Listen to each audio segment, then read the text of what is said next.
minsan kasi negative ang tao eh. Yan ang nature ng tao. Pero pag isipin mo, napatay ka na, nabuhay ka na muli, nasa Panginoon ka na, iba ka na ngayon. Kaya sabi ng Lord, we are new creature. Ang problema dyan, kung lagi mong isipin, ganun pa rin ako. Talagang walang silbing buhay ko. No! You have to change the way you think yourself. Amen! Nasa Diyos ka na ngayon.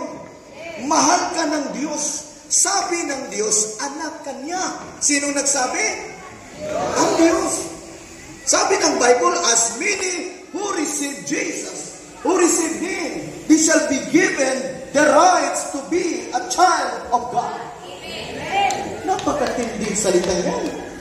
Ang Diyos mismo nagsabi, binigyan tayo ng privilege, rights to be His own. Ang problema sa tao, kung isipin mo na malayo ka sa Diyos, o sabihin mo, malayo ang Diyos sa iyo. No! God is always right there.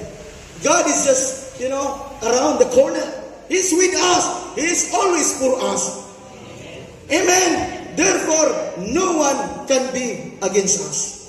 Laging isipin na kasama mo ang Panginoon dahil mahal ka ng Lord, dahil anak ka ni Lord. Sino ba namang ama na laging iiwan niya o iiwan niya yung anak niya? Lalo na pag baby ka pa. Amen?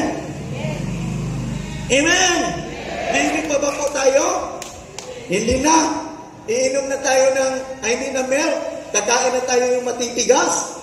Kahit anong sermon ni Pastora, praise the Lord. Kahit kinukurik tayo, kahit masakit minsan ng sermon, dahil yun ang katotohanan, tatanggapin natin para mabago talaga ang buhay natin. Amen? Upang maging matured kayo. Yan po ang Ama natin na nasa langit. Lagi tayong ikurik, lagi tayong, ug sa Bisaya pa, pahimangnuan. Pahimangnuan. Ano sa Tagalog? Pinapalalahanin. Pinapayuhan. Amen. Mupalagpak ang mga anak ng Diyos. Woo! Amen. Huwag kang magduda na anak ka ba ng Diyos. Kasi pag magduda ka, ang diablo walang duda. Aangkinin ka talaga niya. Amen. Sabihin mo sa katabi mo, huwag mong hayaan na ang diablo aangkinin ka na anak niya. Parang takot kayo Amen. Huwag nating hayaan na angkinin tayo ng diablo na tayo ay kanyang alagad. Hindi yan mangyayari sa atin dahil inangkin na tayo ng Diyos. Amen. Paano ka inangkin ng Diyos?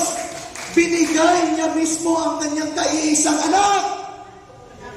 Amen. Anong nangyari? Binigay ni Jesus as a sacrificial offering. Hinahandog ni Jesus ang kanyang sarili para tayong lahat ay may tinatawag na reconciliation. We will be redeemed. Amen. From darkness to light. Amen. From darkness to life. Hinahawon tayo ni Lord galing sa kadiliman. Amen. Dinala tayo sa kanyang kaharian. The kingdom of light.